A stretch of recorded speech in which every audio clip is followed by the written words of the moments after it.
Yes, nuko twinjiye rero bakunzi ba Intare Official.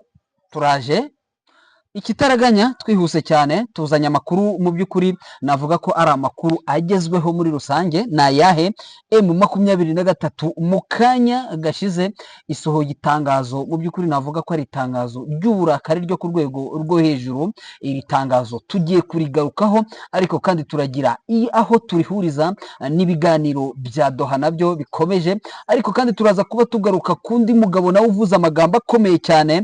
Uyu mugabo bamwita Cardinal Fridolin Ambongo. Uyu nawe mu by'ukuri mu kwamagana ibyo Donald Trump yavuze, avuga ko mu by'ukuri ibiganiro bishobora kuzahuza byahuje leta y'u Rwanda ari intangiriro yo kuba amahoro n'umutekano agiye kugaruka muri Repubulika Iharanira Demokarasi ya Kongo. Ese wowe niko ubibona cyangwa ntabwo ariko ubibona? Urabyumva kimwe na Fridolin Ambongo? Tugiye kubigarukaho. Ni umugabo mu by'ukuri wagaragaje kutavuga rumwe n'ubuyobozi bwa Perezida Felix Antoine Tshisekedi, ariko kandi uyu mugabo nanone yaje mu by'ukuri kwibasirwa cyane ku rwego rudasanzwe, akaba yavuze n'ubundi andi magambo akomeye cyane. Turaza kuba tugaruka ndetse tureba updates zigezweho haba muri Kivu y'Amajyepfo, haba muri Kivu y'Amajyaruguru ndetse no mu bindi bice bigiye bitandukanye, tubagezaho kimwe ku kandi kamwe ku kandi kaba kari kugenda gacaracara ahangaha mu burasirazuba bwa Repubulika Iharanira Demokarasi ya Kongo. Nizere ko wamaze gukora subscribe niba utarayikora, ariko kandi niba warayikoze mu by'ukuri kora like, share ndetse na comment, ni byiza cyane ndetse ni n'iby'ingenzi. Kandi ushobora kujoininga groupe zacu, turazifite cyane cyane mu by'ukuri utwandikiye ku nimero zacu turibuze gushyira munsi y'ikiganiro, uraza kubonamo nimero, hanyuma mujye mujoininga groupe, hanyuma n'ubundi twubake umuryango mugari w'Intare Official. Reka rero mu by'ukuri nk'uko muri kubibona muri screen zanyu, ntabwo ndi jyenyine mu kiganiro, murimo murabona mugenzi wanjye nawe tuzindukanye cyangwa se twazindukanye mu makuru yacu ya mu gitondo ndetse no muri aya masaha tukaba tukiri hamwe turi kubategurira buri kimwe cyose kiba gicaracara hano mu karere k'ibiyaga bigari. Bwana Keva Bembe, wiriwe? Mwiriwe neza bwana Macacari, mukomere cyane. Twiriwe turashimira Imana kandi turakomeye nka beto kabisa. Nka beto ariko atari beto poto ngo ari ya beto ya hariya muri za ntuzi ruguru hafi yo kuri Fleuve Congo, hari hafi ya Fleuve Congo, ahubwo turakomeye nk'urutare, ntabwo dukomeye nk'amategeko, yego dukomeye nk'urutare. Yego turaje rero, n'ubundi urabizi ko njya nkunda kuvuga cyane cyane ku bintu bijyanye n'intambara kabisa. buriya sinkunda intambara, ariko nkurikirana cyane ku bintu bijyanye n'ibiri mu kuba mu ntambara cyane cyane. Nuko muri Warikare harimo intambara, Rucuro harimo intambara, ndetse no muri Sud Kivu naho ntabwo ibintu byoroshye kugeza amagingo yangaya.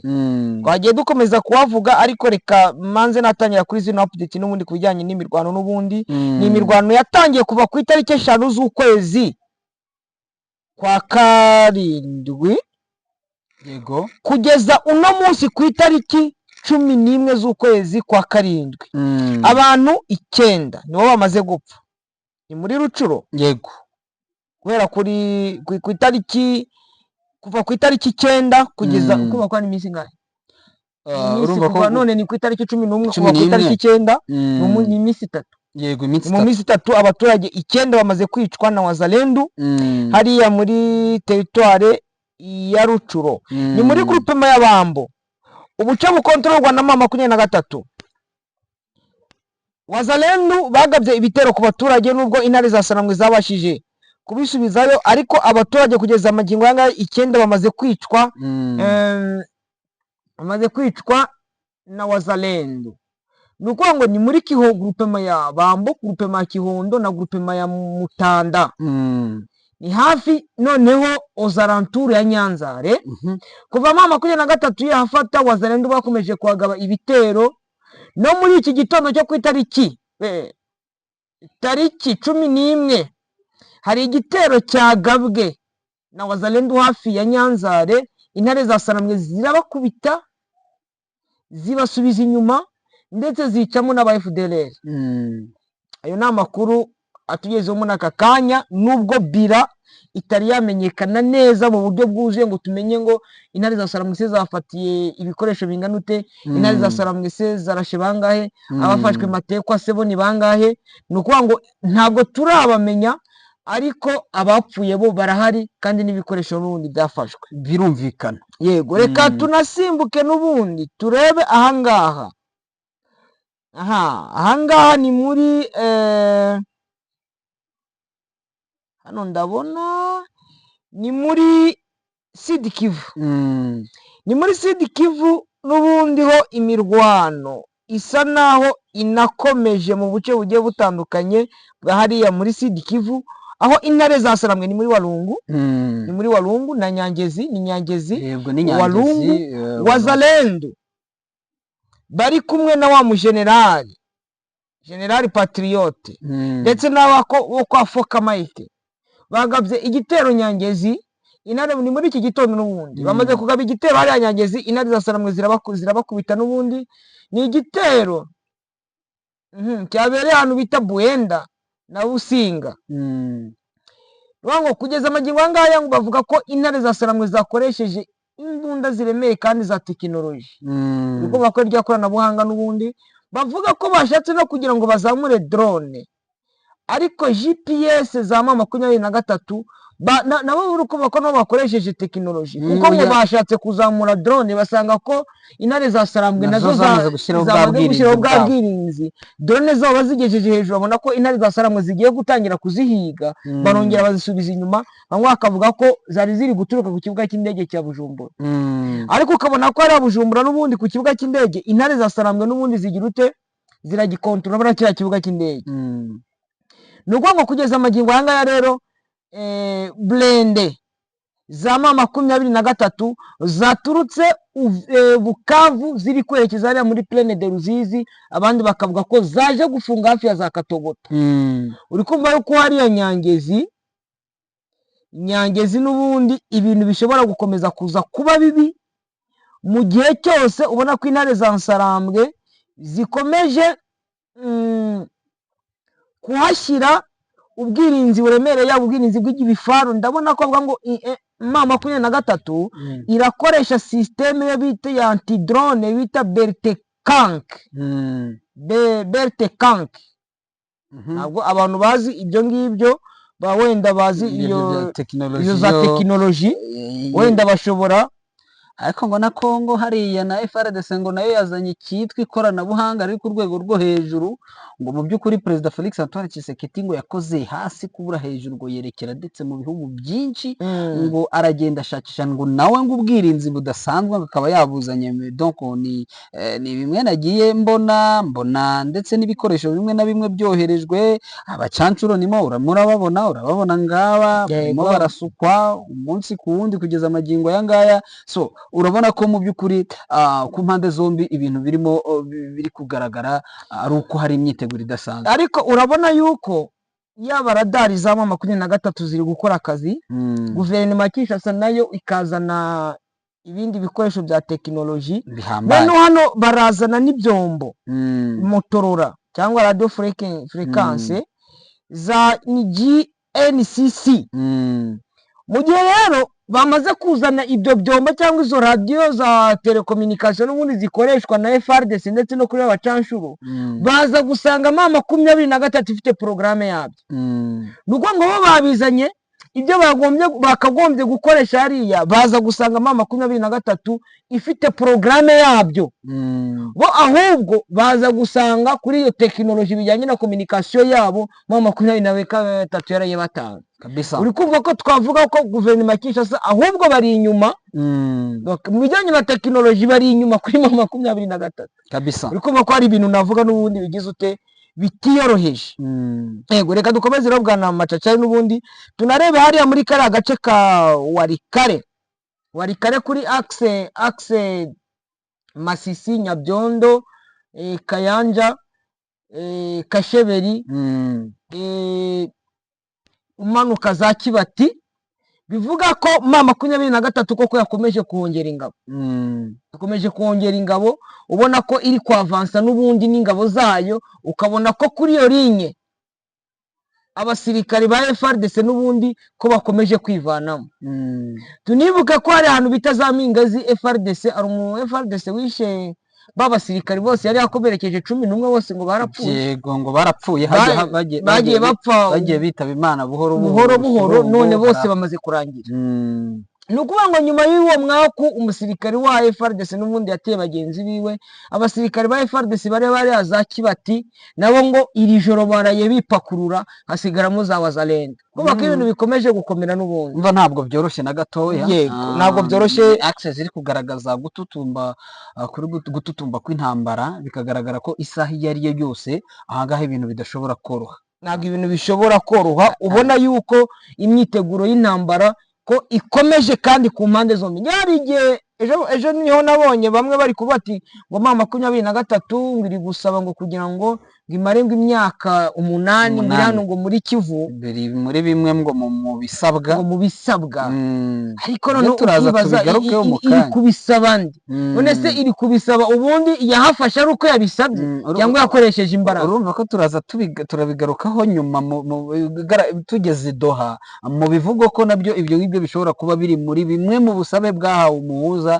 ndetse mu biri kuganirwaho ahangaha i Doha. Twihuse ariko Bwana Bemba, n'ahangaha muri ibi bice n'ubundi ya mirwano twavuze ku makuru yacu ya kare, muri axe ya za Mitembe, niba ari Mitembe niba ari Matembe, Katobo, muri lokalite ahangaha muri axe ya za Kisimba, ngo naho kandi muri territoire ya Walikale naho n'ubundi ngo barimo barajombana ibikwashi. Ubwo ibikwashi tuvuga ntabwo ari bya bindi bihandura amavunja, ahubwo ni bya bikwashi, ni bya bikwashi binini, ubwo ni amakompora. Urumva ngo kiri kumvikana muri ziriya axe kugeza amagingo y'ingaya, ngo byatangiye mu masaha ya mu gitondo, byatangiye mu masaha ya mu gitondo no yo ku munsi w'ejo n'ino ntambara yari yabaye, naho yari Mitembe muri groupe Makisimba territoire ya Walikale muri Nord Kivu. Bakavuga ko 23 guhera yavuye ihura yes, imaze kuva ihura ijya kwataka Wazalendo bari hariya muri Mitembe. Bamaze kubataka hariya muri Mitembe barabarasa, ariko ikintu kigaragara nuko umunsi w'ejo burya 23 baje kuyisubiza inyuma. Muri iki gitondo rero ibyuka yisize urusenda ibamanura n'ubundi iragendera bakubita, biza gutuma abaturage benshi bahava bari kwerekera hehe, la population locale déjà déplacée vers Pinga. Abaturage bari kwerekeza za Pinga naho ubona ko abaturage barimo naho bari kuvamo hejuru ya Zamera n'ubundi. Ubu ngubu naho imirwano twavuga ko ikomeje, kuko intare za Sarambwe za Mitembe muri localité Mitembe bari guhiga Bufumberi n'ubundi Wazalendo. Bari Wazalendo bari hariya uzi ngo nabo kwande hari abo muri Gido Shimeraye, nabo kwa Kabido bamwe bari kumwe n'uriya witwa Bigabo, bari kumwe n'ubundi uriya witwa Bigabo nabo bakunze kugaragaza kutumvikana hagati yabo ndetse na Gido Shimeraye muri NDC. Ntago bumvikana kuko NDC renove operation ikora ntabwo igihuza nabo kwa Kabido, ahubwo bari abo kwa Kabido bakora operation bari kumwe n'uriya wigumuye kwa nani kwa Domi uriya Bigabo. Hari n'undi nawe uri hariya witwa General Autoproclamé witwa Mayani bo bajya bagerageza guhura bagakora mu operation hamwe, ariko nuko groupe yani localité ya Mitembe n'ubundi nkuko wari unabivuzeho intare za Sarambwe zisa naho ziri kuyigarurira yose. Ngo amasaha 8 murumva ko amasaha 8 yose ariyo yaranzwe n'iturika ry'ibisasu. N'ubu ngubu biracyari urumva ko urumva ntabwo ari ibintu byoroheje na gatoya. Eske ntabwo ubona ko ahangaha bishobora gutuma M23 kwishotora bene kara kageni bituma yinjira muri Pinga uko byagenda uko ariko kose, nubwo ubundi nihiri kuki, nubwo mu makuru yacu ya mugitondo twavuze ko hakibura kantu itegeko, kandi ubona ko mu 23 aho yabereye mu nkengero za Pinga ntabwo yigeze ishaka kugira ngo yigarurire. Impamvu nyinshi ziba zigiye zitandukanye, ntiwamenya ikiba gituma batambuka ngo bambuke bajye hariya hakurya muri axe ya Pinga. Bamwe bakavuga ko ngo ari imbaraga nyinshi za FARDC zifite hariya, ariko kandi wagereranya wareba ukabona nubwo Pinga yamaze kuba militarize, ukabona ko nta mbaraga zikakaye cyane zishobora guhagarika M23 yo twabonye ibakubita ku rwego rudasanzwe ndetse ikabageza muri biriya bice. Ubundi njye hari ikintu cyo njya mvugaho cyane, buriya Wazalendo ni Dodan ni ukuvuga ngo iyo utwaye ikinyabiziga ugera kuri dodani ukagabanya umuvuduko, Mm. ni ukuvuga ngo wazalendo bagabanyiriza umuvuduko ma 23 ariko ntibayihagarika kuko niyo wahura na dodani Mm. ntabwo bikubuza kugenda, Yego. ariko ugabanya umuvuduko. Ni ukuvuga ngo wazalendo nabo ziriya za mayimayi ni dodani kuri ma 23 ariko ntibayihagarika kwa avansa. Mm. Nirumvikana neza, ntabwo bayihagarika kwa avansa, ariko buriya ngo niba ari utakwambuyana no gukereza, buriya nabyo urumva nabo bafite uruhare runini, ariyo mpamvu banarwigamba kuri leta, bakavuga bati dufite akamaro, ati twe turagerageza gukora, reka twemere ko bakora. Nyuma tuvuye muri ibi bice ngo amasasu n'ubundi aracyumvikana hariya mu nkengero, hariya muri akisi ya za urareba hariya muri ya lokalite imazemo nayo iminsi iri muri Burungu muri Bashari Mukoto, ni hariya za Kibugu, ariko bamaze kuhashyira defense hariya bita ku Mugano, bamaze kuhashyira defense. Ikintu wenda navuga cyumvikana ni hakurya y'amazi muri lokalite Mutobo, ko wazalendo n'ubundi ziracengera. Urabizi ko 23 ifite ibirindiro Gahanga, ariko niba bura za Gihe bagezeyo, za Gise hari ubwo kuko Gahanga Gise za Busakirwa za Butenderi, donc bashobora kuza bagatraversa baciye muri za nsina, anariho ubona ko 23 ivuga ati insina ziri hafi y'inzira nyabagendwa, metero 5 bazigomba gutemwa kuko wajyaga kumva baje bagufasha amashati. Wazalendo bakihisha, waba uri gutambuka bagafata amashati, telefone niba arimo password, kuramo password, utwereke n'umubare wawe wibanga kuri Momo cyangwa kuri Airtel Money, Orange Money, bagahita bakora ati twereke, bakareba niba hari ikintu, ubundi bagahita biyoherereza bakakubwira. Niyo wanze kwikuramo bahita bagukubita icyo bita gatuti, isasu rimwe. Hari ubu operation bari batangiye bwo bita ngo ni operation kambakamba, ngo bagendaga bari gukambakamba, none bahita ngo ni bakambakamba, bigera igihe izina ryo kwitwa wazalendo riba naho rivuyeho bitwa bakambakamba. Urukumva ko nabo ubwabo ntabwo byari biboroheye, ariko ku makuru nakuye hariya n'ubundi hafi hakurya za Gatyazo, bambwiye yuko umutekano uhari. Kibugo nabo bambwiye ko umutekano uhari, ndetse no muri Muheto nabo bambwira ko umutekano uhari, uretse ako kabazo gake kabo babaga bari kwikanga yuko bashobora kuza kugaba ibitero, ariko buno baratuje. Birumvikana neza cyane. Sinzi niba ku bijyanye n'amaoperasiyo wenda hari ahandi hashobora kuba hari kuvugwa imirwano, uretse iyo mirwano twagiye tuvuga yabaye kuva ku munsi w'ejo ikabera, ariko buriya imirwano yabereye hariya muri Binza muri teritwari ya Rucuro, muri groupement ya Binza cyane cyane Nyamirima, ngo yahitanye ngo ariko wazalendo zirasa umuntu w'umusazi, bizwi ko ari umuntu w'umurwayi wo mu mutwe. Undi rero hariyaho ari igihe n'umusazi ushobora kumwikanga rero n'imirasire yabo ubona ko ari ugukupakupa, bagenda barasase gupiga bagahona gupiga iki. nabonaga umuntu waje kuregera wazalendo, niba ari he waje kubaregera, bo baramukubita ati wowe waje kuturegera, hariyo bita ngo ni plainte, agomba gutanga amafaranga ya plainte. Nta mafaranga ya plainte watanze, none uje no kuturegera no kudutegeka ibyo dukora. Bamugera bamukubita inkoni igeze muri 500. Ikintu kiri wenda mu ntambara rwa Macacari, umusazi ashobora kugukanguka ahita umurasa, kuko n'ubundi n'ikindi kintu isasu niyo warasa imbwa bagaragaza ko utashipose, upfa kurasa ikintu kigaragara, yaba imbwa yaba ihene isimbutse. Nabo uretse ko wazalendo uri kumva ko bari banamuzi yuko umuntu afite ikibazo mu mutwe, uriko kumurasa nyine ni bya bindi nkubwira ati hari abantu bavutse ari ibivume, bazasaza ari ibivume, bakora ibyo baba babonye muri rusange. Sinzi niba hari ahandi ari operation dusimbukire kw'iri tangazo ry'indimbura. Iri tangazo risohowe mu kanya ritararangiza ndetse n'amasaha 2 cyangwa isaha n'igice, turigarukeho, risohowe na Lawrence Kanyuka mu kanya kabisa amaze gutwitinga, bigaragara ko arisohoranye uburakari. Muri Sud Kivu imirwano ishobora kuba naho ikomeje, haba mu bice birimo za Warungu, wakomoje kuri teritwari ya Shabunda. Teritwari ya Shabunda M23 ntirayigeramo, ariko hari ukuntu igera mu ntangiro zayo igakomeza ikagera mu buriya gace ko bita Nzibira.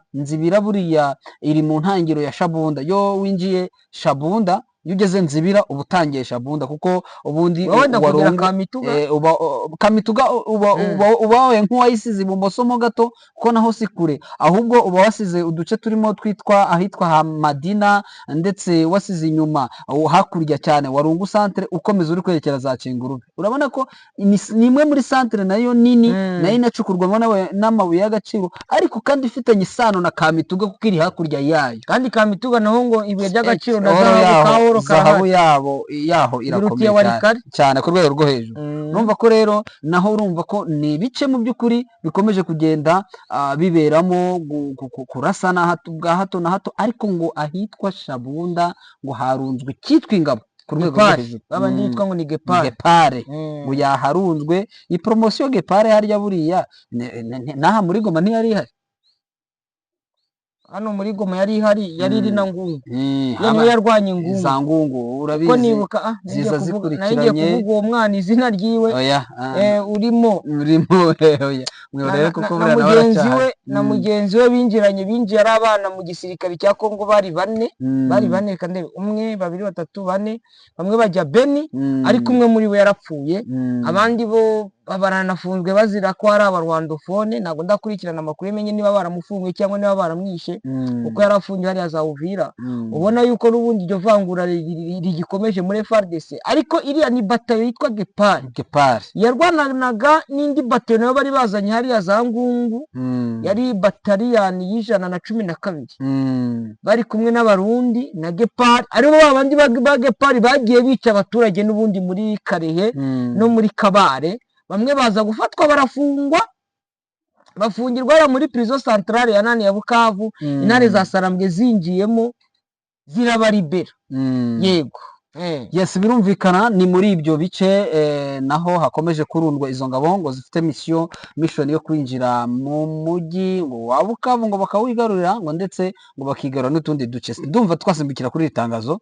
Yego, reka dusimbukire kuri no tangazo kabisa. Ni itangazo Lawrence Kanyuka asohoye mu kanya mu rurimi rw'igifaransa hanga kuri Twitter yiwe, arandika ngo le régime illégitime de Kinshasa n'est plus qu'un fil. Ati mu by'ukuri ati ubuyobozi bwa Kongo Kinshasa uburyo buhagazemo buragaragaza mu by'ukuri yuko buhagaze budigadiga cyangwa se nta mbaraga bugaragaza ko bugifite. Son compétence manifeste état mise en œuvre. Ati ubushobozi bw'ubuyobozi bwa Kongo Kinshasa buragaragara nk'ubwambaye ubusa ubushobozi bwabo ndetse n'imikorere yabo. Kinshasa tente de masquer son échec à honorer les mesures d'établissement de confiance de l'AFC M23. Ati Kinshasa ikomeje kugenda ihishahisha uburyo bwose yagaragariza bwo M23 yayisabye ko igomba kugaragaza yuko ishaka buri kimwe cyose gigomba kugarura amahoro mu bijyanye mu mutekano hatabayeho imirwano. En recourant à ces méthodes habituelles. Ati bakomeje mu by'ukuri gukoresha ibikorwa byinshi bimwe bigiye bitandukanye n'ubundi bagiye bakora mu minsi yatambutse. Desinformation, ati kubeshya cyangwa se kuvuga ibinyoma, desinformation, manipulation et propagande. Ati mu by'ukuri kubwira abantu cyangwa se gushakisha abantu bo bakoresha ndetse bakanakoresha uburyo bwa propagande kugenda bavuga ibitari byo basebya. Le régime de Kinshasa tente à désespérer de détourner l'attention en diffusant sur les réseaux sociaux des allégations mensongères concernant le pourparlers de Doha. Ati guverinoma ya Kongo Kinshasa ikomeje gukoresha imbaraga zayo zose kugira ngo ibeshye yuko hari ibintu biri kubera Doha bitari byo. Ati pendant ce temps le régime de Kinshasa toujours fidèle à ses pratiques terroristes poursuit le déploiement massif de troupes et d'armements sur le front, prenant délibérément yego le cible des zones densément peuplées. Ati bagakoresha ibikorwa byose byo kohereza ingabo. Ati barimo banadeploye, barimo barohereza ingabo. Ati kandi noneho banazohereza bohereza ndetse banagaba bitero mu bice bituwemo n'abaturage benshi. Ati nous condamnons fermement ces opérations militaires qui mettent gravement en péril la sécurité des populations civiles.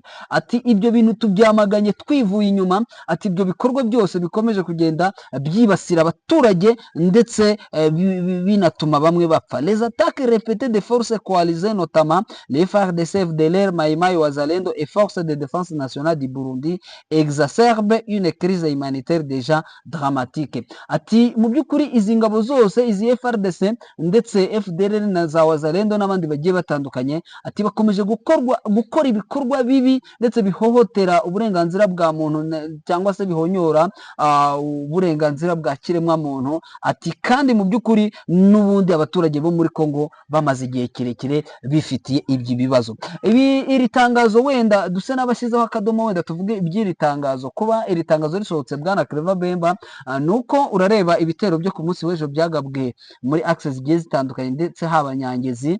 Urabizi ko abana b'abashuri abana bari mu ishuri byagaragaye abana barimo birukanka mu by'ukuri byari biteye agahinda. Ukabona umwana hari n'umwana wagaragaye mu by'ukuri ucumbagira ufite ubumuga ari kwirukanka bitewe n'amasasu yo Wazalendo bari barimo bajugunya hafi y'aha ngaha n'ubundi Nyangezi. Mu by'ukuri ibi ngibi byababaje cyane M23. Si icyo gusa, hari ikindi mu by'ukuri cyo kugaragaza yuko bakomeje n'ubundi kuramforce ingabo nyinshi ndetse n'ibikoresho bidasanzwe. Ibi ngibi rero buriya bwana Bemba yubonye M23 bashyizeho itangazo nyir'ingire bakavuga bati iki ni ikibazo, ati kandi iki kintu tucyamaganiye kure. Menye ko baba bari gutanga wenda icyo nshobora kwita ubwo se nkite guki bari nko gutanga ultimatum cyangwa se bari gutanga nk'abatemwe communauté internationale. Bavuga bati nimwumva natwe tukoze reaction kubw'ibi bari gukora ntimukavuge ngo ni twebwe twishe iby'amasezerano ya SSLF. Ikindi guverinoma ya Kongo Kinshasa ikomeje kugenda ivuga, urabizi ko yagiye ibwira abantu ikoresha amapropagande M23 igiye kuzava muri Goma, ati ibyahe n'ibyahe, ibintu byinshi cyane bigenda bitangazwa. So ibyo byose rero nibyo bakomeje kwamagana. Gusa ngewe kenshi nabonye iyo hasohotse ibintu nk'ibi ngibi by'aya matangazo haba hari ikintu kigiye gukora. Ubundi uribuka ko M23 igihe cyose uribuka ikiva hariya yivana muri Warikare yavuze ati mu gihe cyose FARDC cyangwa rya huriro rya guverinoma Kinshasa bazaducukuza bakaza kwataka muri defense yacu cyangwa bagahohotera abaturage, ati ntabwo tuzabyihanganira. Ibi bivugitse ko M23 ahangaha ntabwo irabyihanganira, nayo iragaba ibitero. Ariko se ubundi twavuga ko M23 nawe yari yarahagaritse kugaba ibitero. Yo yivuga harivuga ko yirwanaho. None se hano muri Nuza muri Warikare ariya muri groupe Makisimba M23 niyavuye hura ikajya kwataka Wazalendo. Buriya nuko ngo bari bahohoteye, ariko abaturage baravuga ati ntabwo twakomeza kubyihanganira, baragenda bajya kubataka n'ubundi nabo kabisa. Bana matacara hano hari inkuru mbona nshya Wazalendo barasanye bubwo basubiranyemo muri za Minembwe. Ahangaha nabona ngo imirwano hagati ya Wazalendo kuri Wazalendo bari gupfa ahantu hacukurwa amabuye y'agaciro yitwa Kipupu. Kipupu ndumva wo uhazi kuko kiriya gice cya za Mwenga ni muri Mwenga, urakizi. Ni muri iki gitondo ni muri iki gitondo ku itariki 11 aho humvikanye amasasu muri village ya Kipupu, ni hafi ya chefuriye ya secteur ya Itombwe iri hafi ya territoire ya Mwenga, ni muri Sud Kivu. Bakavuga ko ni imitwe ibiri ya Wazalendo, de groupe za Wazalendo bari gupfa gukontrola zone miniere ya Kipupu. Hakaba hamaze gupfa Wazalendo 14 bari kurasana biyo mitwe 14 komeje kugenda barasana. Hari n'abandi numvise barasaniye hariya hafi ya za Minembwe bo muri birozi bishambuke nabo ubwabo birasaniye. Urumva ko bira byo kurasana kwabo byo sinzi mu byo kuri basanzwe babikora, sinzi n'ukuntu bajya bongera bakiyunga buriya ariko bagenzi babo babavuyemo.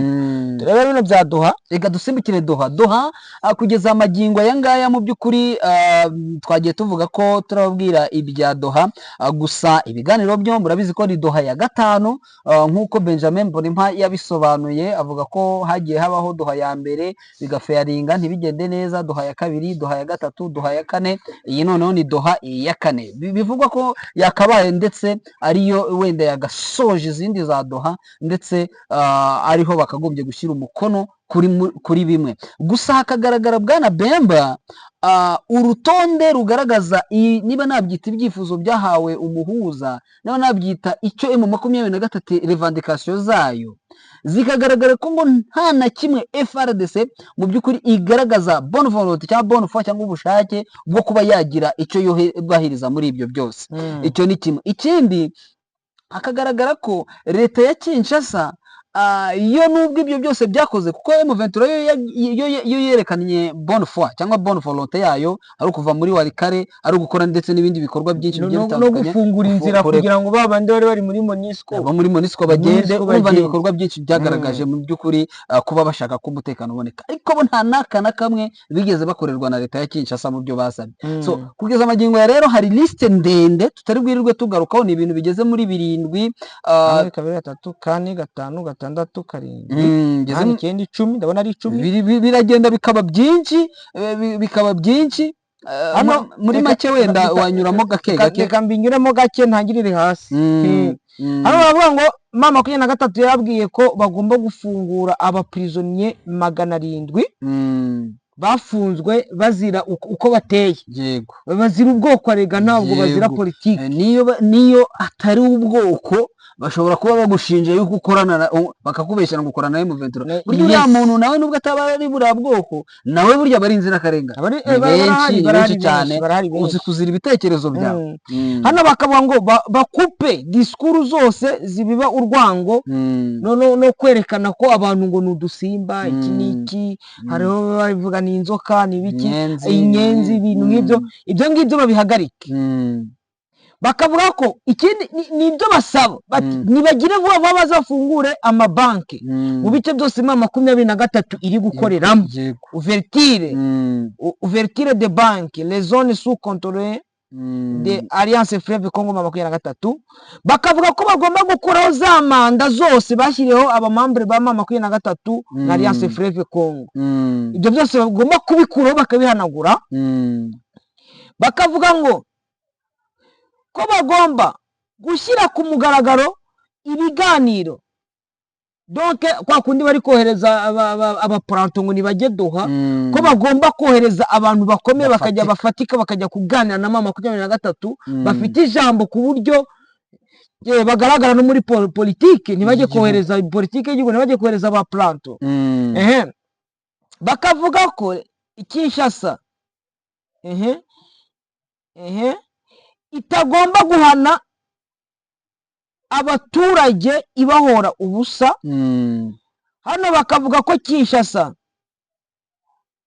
ko itagomba gufata abaturage donc cyangwa abantu bari muri Alliance Fleuve Congo M23 ko ari abanyarwanda, ibyo byose igomba kubyibagirwa. Bakavuga kandi ko hano ni bivuga ko byasinywe n'ubundi na Alliance Fleuve Congo. Bakavuga ko Kinshasa itagomba gukomeza gukorana na Bujumbura, ariyo igira etat major cyangwa quartier general FARDC Bujumbura, gukora n'abacanshuro, ibyo ko igomba kubyibagirwa. Bakavuga ko donc bariya ba Bujumbura Barundi n'ibiki ko batagomba gufata zirame zire zo kuza kwataka ibice birimo M23 ari muri Goma ndetse no muri Bukavu. Bavuga ko ibyo byose bari gutegura. Bakavuga ko hari uburyo igisirikare cya FARDC kiri gukorana na Wazalendo witwa Foka Mike, sibyo? Uriya witwa Foka Mike en general, Wazalendo en general, mbese ntuvuge wenda umwe, yego, Wazalendo bose ko bagomba guhagarika gukorana nabo ko ari imitwe y'abicanyi. Bakavuga ko hakagira n'igisabwa ndetse ngo bimwe mu biri mu ibanga cyane bikomeye ndetse kandi by'ihame byahatare by'ihame cyane. Bashaka ko Repubulika Iharanira Demokarasi ya Kongo ihindura systeme administratif ikaba federation cyangwa se federalisme federalisme cyo kirakenewe. Federalisme ku batabizi ni igihe intara y'ubwayo iba ifite uburenganzira bwo kwigenga, ifite itadepanda cyane na kapitale. Ibyo ngibyo birasabwa, bakavuga ko ndetse M23 nayo ibyitwa kuzava mu bice ikontorora ibyo bitagomba kubamo, kavuga ko hashobora kuzakorwa igisirikare kimwe ndetse kikazitwa Armée Révolutionnaire Congolaise nk'uko banitwa na n'ubu birumvikana, ndetse bagahiga FDLR ndetse Perezida Felix Antoine Tshisekedi bikavuga ko 2026 cyangwa 2026 ejo bundi ashobora kuzegura, nabyo biri mu bisabwa. Ndetse hari benshi bavuga ko hari ibindi bavuga ko M23 ishobora kuba ikeneye kugira ngo za Kivu zombi ndetse na Maniema, ubwo turavuga Kivu y'Amajyaruguru, Kivu y'Amajyepfo ndetse na Maniema, bagomba kuba bayiyoboye wenda panda imyaka runaka. Bamwe baravuga ngo ni imyaka 8. Yego, ndi kubibona cyane ku mbuga nkoranyambaga. Hano urabona sinzi ibyo bakabyita rero, ndimo ndabibona, bivuga bakanabyerekana bakavuga kandi birimo ntabwo tugiye kuvuga ko ari igihuha, birimo ngo ni conclusion yabereye i Doha. Bavuga ko hagomba kubamo iyo bita Congo Oriental Congo nuko bavuga ngo ni conclusion, ariko ntibarahakonkliwa, nyine ni bimwe mu bikekwa gouvernement fédéral ibintu nk'ibyo ngibyo. So kugeza ubu rero ni ukuvuga ngo nta na kimwe kirashoboka, ahubwo ubu ngubu tuvugana aya masaha inkuru wenda tushobora kuvugaho kuri ibi bya Doha, hagezeyo abaminisitiri babiri, y'abaminisitiri w'ubutegetsi hagati mu gihugu ndetse n'umutekano n'imiyoborere. Uyu bamwita Jacquemain Shabani, muri Congo bamwita ministre de l'intérieur, décentralisation et affaires sécurité, décentralisation et affaires coutumières. Afite amatribution menshi cyangwa se imikorere myinshi. Uyu akaba yahageze, ariko kandi amakuru akatubwira ko ndetse na Vincent Biruta nawe yamaze kuhagera. Amakuru ahari baravuga ko bose bari Doha, aho mu by'ukuri ngo hari ibiganiro bagiye kuganira, ndetse ngo aba minisitiri uko ari babiri ngo bitabiriye ubutumire bari bahawe n'umuhuza ari we Katari. Bikaba bivugwa ko ngo hari ibintu bagiye kuganira kugira ngo bagire aho bahuza, byaba ibya Washington ndetse bagire aho babihuriza n'ibi ngibi biri muri Katari. Bikavuga ko ngo ndetse na komisiyo Leta Zunze za Amerika nayo ngo yahoreje umuntu, komisiyo ya Union Africaine cyangwa se ya leta y'ubumwe bwa Afurika nayo ikaba ihari ihagarariwe na Togo, ndetse bakaba bavuga ko aba bose bari kuba aba observateur. Kugeza ubu abaminisitiri ntabwo tuzi icyo bari bukore muri Doha, niba hari icyo bashobora guhindura ku bijyanye n'ibyo turi kuvuga biri kuhwihwiswa muri Doha.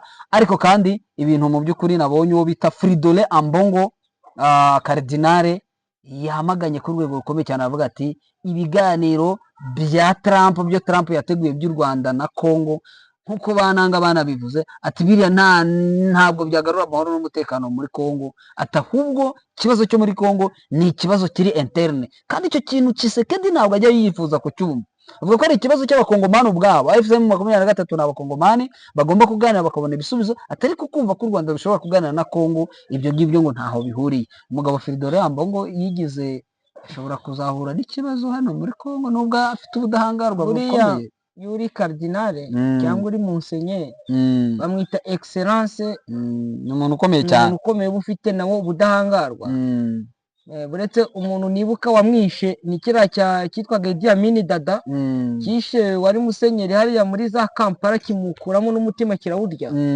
Ariko kugira ngo uzafate musenyeri cyangwa Cardinal nkuriya bariya barisheveke, bari ibintu bitoroshye. Burya Kiliziya Gatolika iravuga rikijyana ku isi, kumva yuko we abivuga ntacyo atinya, nta bwoba. Njyewe ubundi nakomeje kujya mbivuga, u Rwanda na Congo ibyo baganiraho ni ibijyanye na FDLR. Wenda u Rwanda na Congo bakaganira ku kibazo cy'impunzi ziri mu Rwanda z'abakongomani, ibyo byo bagomba kubiganiraho. Naho ku kibazo cya M23 u Rwanda ntacyo rwaganira na Congo, kuko M23 ifite abanyepolitike kandi ifite abanyabwenge. Abanyabwenge nibo bagomba kwiganira ku byabo, bakumvikanisha ikibazo cyabo, kandi isi yose irakizi. Rugwango rero iyo bari abantu bakomakomeye n'ubundi mu maeglise agiye atandukanye bagize icyo babivugaho, ni ukuvuga ngo Congo nayo yakagombye kubona yuko hari aho ijya iza inyuma ya donc ijya ku murongo utukura. Birumvikana ku murongo utukura, ndetse uyu Fridolin Ambongo yavuze ati Trump yarabigerageje, ati nta kindi akeneye ni iby'amabuye y'agaciro, ati yarabigerageje muri Ukraine biranga, ati nta no muri Congo, ati ndabarahiye njyewe nk'uwihaye Imana mbabwije ukuri ko bitazakunda. Bwana Claver Bemba, ndumva twasoreza ahangaha amakuru yacu, ndetse tunashimira abakunzi bacu kuba n'ubundi twabanye muri aya makuru kuva ku ntangiriro kugeza aya masaha. Tukunze kubabwira tuti kore subscribe, share ndetse na comment, ariko kandi nyabuna niba ukeneye ko ibikorwa byawe nawe bimenyekana hirya no hino, dusange kabisa, hanyuma tukwamamarize. Yego kadusoze rero, twizere ko kandi ikiganiro cyabaryoheye, tubararikire ikindi kiganiro cyacu cyo mu masaha ari imbere. Turabashimiye cyane, makuru yacu yo nakagaruka. Ciao ciao.